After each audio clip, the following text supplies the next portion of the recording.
pra edhe sot do të mbahet seanca. Rendi ditës është zgjedhja e kryetarit të kuvendit, po shpresojmë që të kemi një kandidat unifikues, pra që të ndodhë një propozim i ri, shpresoj që edhe të votojmë kryetarin sot.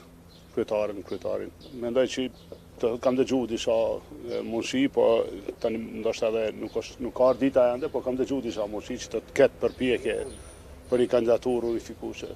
Besoj që kjo çështje është e rregulluar, pra votimi është i hapur, kuptohet, mund ndryshon mënyra e votimit, pra procedura, nëse është vullneti i deputetëve, nëse s'ka vullnet nuk mundet.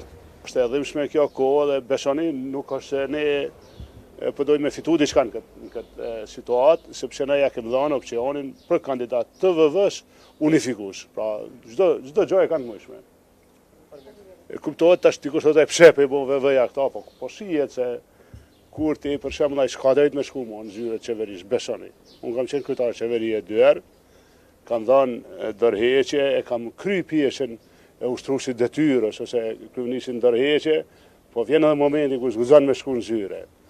Në momentin e certifikimit si deputet, kur ti është ka bërë shkelje ligjore, pra shkrim hyrja e tij në zyrën e qeverisë, besoni, një ditë tani tjetër do të përgjigjet për këtë vepër penale. Po është krim, shkelje e ligjit është vepër penale dhe do të ketë kallëzim penal. Pra çdo vendim që marrin tani ashtu janë të bërë krim ligjor, shkelje e ligjit.